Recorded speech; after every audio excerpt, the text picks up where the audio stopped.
We have seen the suspension of aid by the US government for the next 3 months. And now we don't know what is going to take place after those 90 days. And for those people who have been employed through the agencies, NGOs, and all those beneficiaries, I don't know what is going to happen now in the 90 days and even beyond. And also, it comes in my mind that this is where we see importance of investing your money into something. Even if you are employed, you need to have somewhere where you get money from.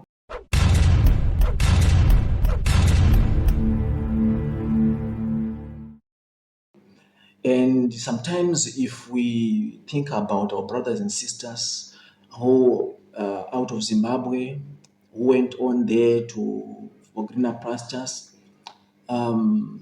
we think about how they are doing with their money. In case they lose their jobs, they need to have somewhere to start from.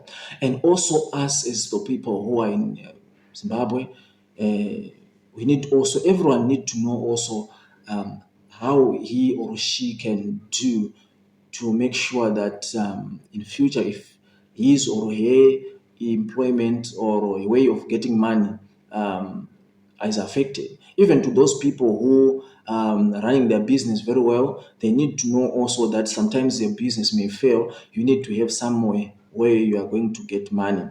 And sometimes, if we see someone who has got no functioning business or a project, we think that they never tried to do it even before. But there are a lot of people who have been convinced that in rural areas it is easy to establish a business even if you are not around, and they tried it and they failed. Myself, I'm born and bred in rural area, and I moved into urban area when I was a grown-up person. I've been working hard with other people who have been trying to establish businesses here in urban areas and back in rural areas. I've been in rural areas, back in the CBD, in rural areas, back in the town. So now I've realized that a lot of people have been trying to establish businesses, have been putting money back to their homes in rural areas, but they failed. Today, I want to talk about how other people have tried and failed to do, and how you and me can do to make sure that we can establish a functioning business in rural areas that can sustain us in future, even if there is a problem, there is a cut off in our finances from our mainstream. And sometimes that business may be your future mainstream, can be your retirement plan. Number one, the number one problem that caused some of the investment in rural areas to fail is that people do that business, and there is poor management. They give that business to their relatives, they give that business to their family, they give that business to their parents. So when you go there, you buy your cattle, you go there, you buy your chickens, you go there, you buy your goats. Then you say to your father and your mother, I have got this projects. Can you please run for me? I am in Blawayo, I'm in Australia, I'm in China. And you think that since they love you, they are going to do well in doing that job of managing your resources. But now comes a problem where, since you are their son or daughter, yes, of course, they can try by all means to make sure that your things are going well. But um, even if sometimes they do something that is not proper to your business, you are not able to hold them accountable. You cannot go back to your parents and say, why did you do this one? Why have you not did this one? Why did you not notify me that this one is not doing well? And even if they take, sometimes I realize that some people have got some of their funds misused by their relatives, some with their parents, and there is no way to go. You cannot go and sue your parents, you cannot go and sue your brothers. And if you do that, you create more problems. So sometimes, even if you put a lot of money there, the management, since it is done by some people whom you respect very well, you cannot command them. You cannot tell them, go and do this today, do planting today. Tomorrow I want you to do spraying. Can you find someone? No, people are not going to sleep today. So those projects that we see, when sometimes Kunda Chitima is doing some videos going there, showcasing how other people are doing it, what is happening there? There is command from someone who is managing those projects. You need to make sure that you do this one by a day end. Then it means that that project will go far. But if you put someone whom you cannot control, we need to learn this one. Do not hire someone you cannot fire. You cannot fire your father from employment. You cannot fire your brother. Even if you do that, you have created a big problem in your family, because he or she will go there and tell some his other relatives, this guy is not good, he's not paying me, and also he's in UK, he's enjoying there, I'm struggling with his project here, but is not even acknowledging that I'm doing a lot of job here. So for you to do a project in a rural area, you need to make sure that you treat it as a business. But if you go there and buy your cattle, then give your parents, do not treat it as a business. You are helping your parents, and if you benefit, it's a bonus. You go there, you buy there, you send some fertilizers, that's fine. You are doing it for your parents. That's good. That is very good, and God will bless you. That is very good. If you want to assist your sister, if you want to assist your brother, and if you say you are doing a business with them, and even if they take money, don't treat it as a business. If you are doing it there with your relatives, if you want to make sure that you are doing a good business, you need to find somewhere even where you can pay rent. As we even know that rentals in rural areas, they are very cheap. Even if you rent a big portion of land, you can pay less money because that land is cheap, is free. So you can get someone whom you are going to pay, someone who is not a relative, even if the relative is there, but the management, it will be better and it will be best if it is managed by someone whom you can command directly and without favor and without fear, someone whom you can sue even if they steal on your farm, someone who is afraid of your command. That way, you can go far, even if you go to the raw area where your parents are, but you put your business separately and your parents or your relatives do not interfere directly. They may benefit there, they go and take their portions there, they can get some distributions from the farm, but not putting them on management.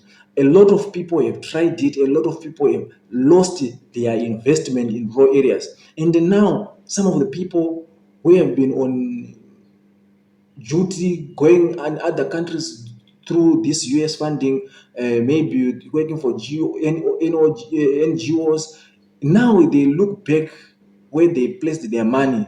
Some of them may be shocked to see that the project that they thought they are going to be helping them, they will not be able to get something from that.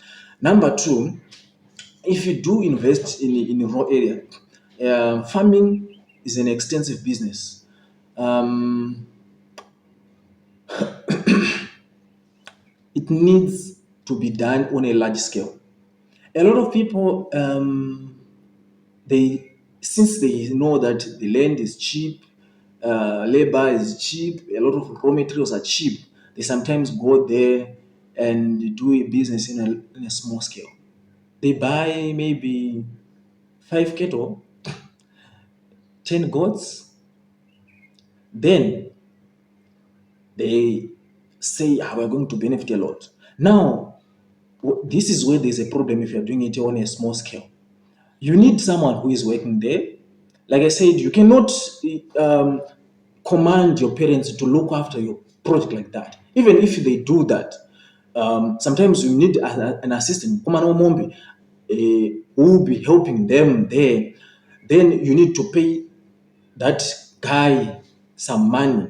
For example, you have got 10 cattle there, then you have got someone whom you are going to pay $80 per month. Then for the next 10 months, you're going to pay him $800, right?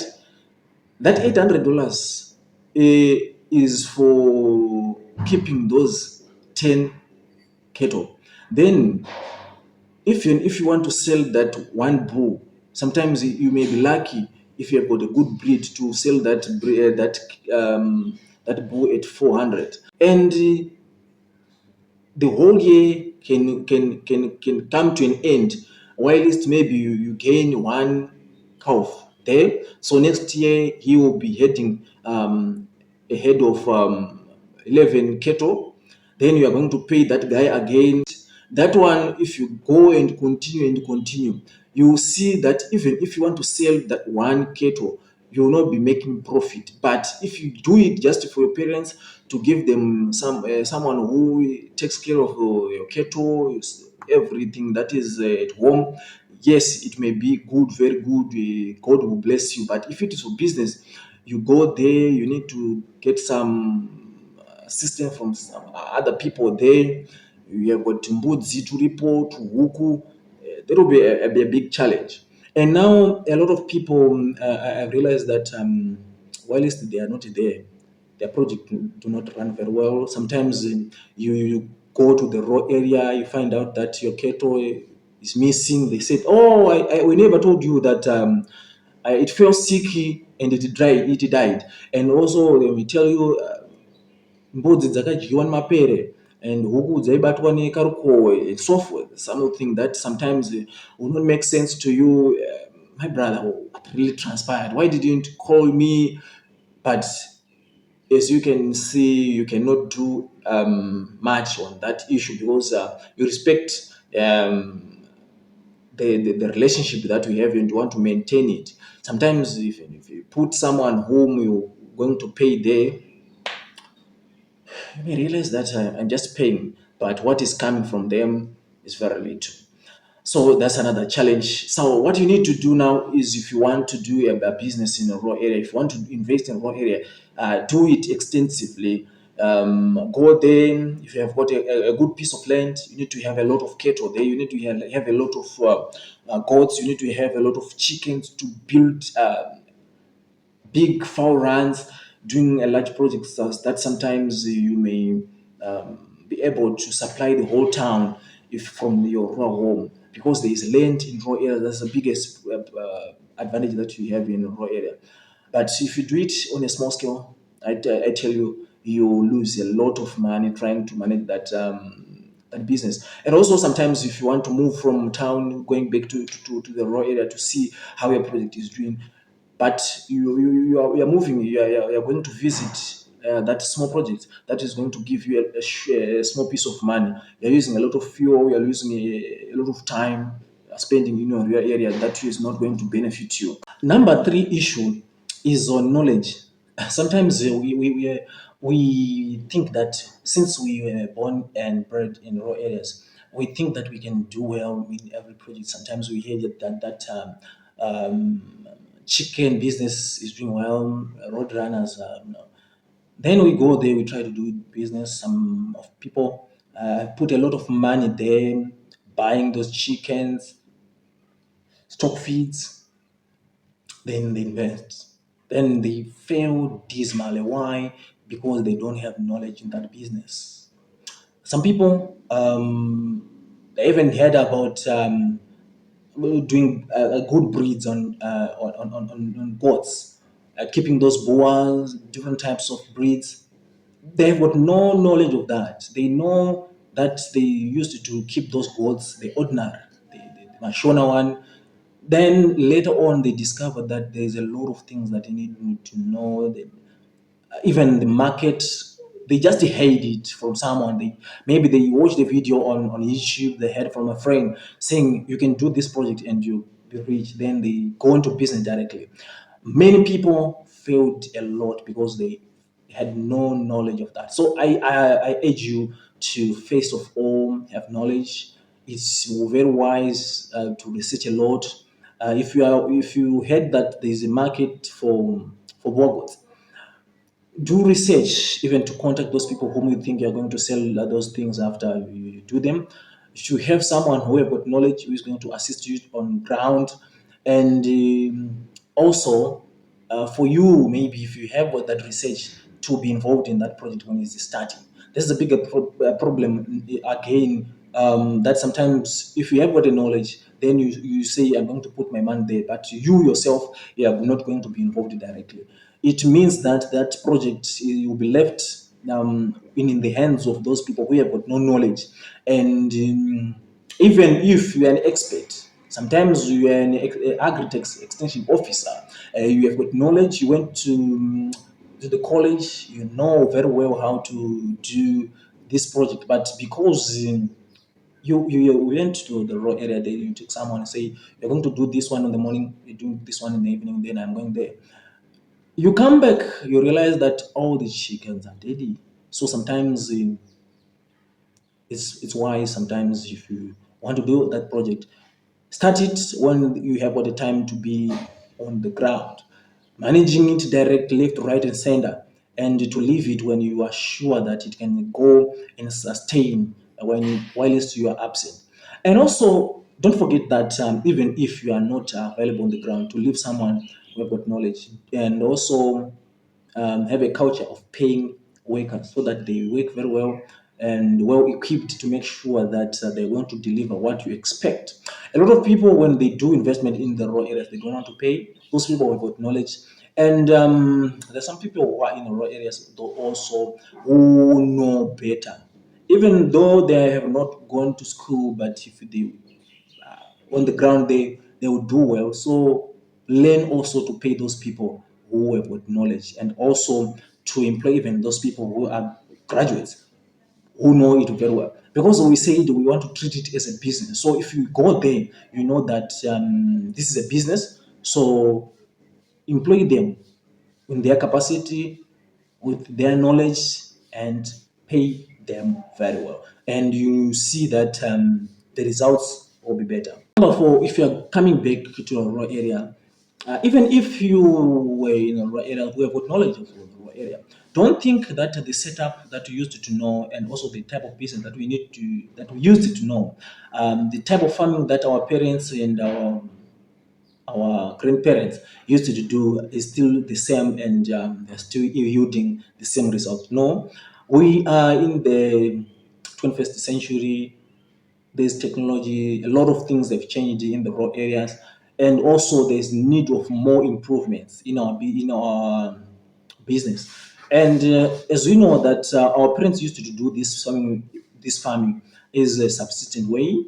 They were not doing it as a business as we want to do it now. Because after you come after that period, you cannot go back and do business in the same way that our parents were used to do it. If you do it, that's where other people are failing now. They go there, they try to use the mechanization that our parents used to do.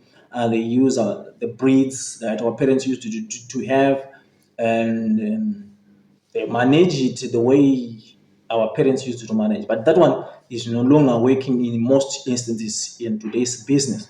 And sometimes it works when you are doing it as a subsistent way, but not good if you want to do it as a business. For example, if you go there, you want to wait for rains to come in October, November, December, to say you want to plant maize, you want to plant cotton, you want to do horticulture, then you're waiting for rain to come. If you do it, definitely you're going to fail, because seasons has changed. Global warming, climate change, and the soil that you used to produce well is no longer doing well like that. So now there's need to do bore drilling, sometimes to have somewhere to do projects where there is water continuously throughout the year on the dams, rivers, and sometimes to also consider the use of modern technology, pumps, and irrigation system that will make sure that you have got water continuously throughout the year. So for those people who are planning to come back home, people who are trying to build up their investment in rural areas, be ready to use modern technologies in always in every sector. Fishing, and need to know also to not to be limited in doing those projects. You say isusu kwachivi takakura tichiita zvakati. No, you can do even something that was not common in those areas. You can do fish production even in dry areas. You can do even pro- horticulture in some of the areas that were considered not good for horticulture. And we know that Zimbabwe is divided into natural regions, but you can break that common phenomenon to come and bring something from another region to be done in another region and do it in, uh, intensively, investing it deeply to produce a lot, even to outweigh and surpass that production that has been done in the region that is deemed to be good for that production. And also, we need to make sure that we employ the issue of research and development. We're not doing that. Those projects go and research soil type, what is good for this soil, go for laboratory test. Our parents who used not to do that. They just went on to do it sampling using the traditional method. But now we want to produce high standard work. And also, when do marketing, we would like to encourage people to think about exporting from rural areas. We used to know that we produce them, we sell it to the local markets. Uh, Now you need to consider that we want to do export. So we want to produce a quality products. So you need a lot of research and development when you're doing it in rural areas to make sure that you do it and have money, not the level that our parents used to do.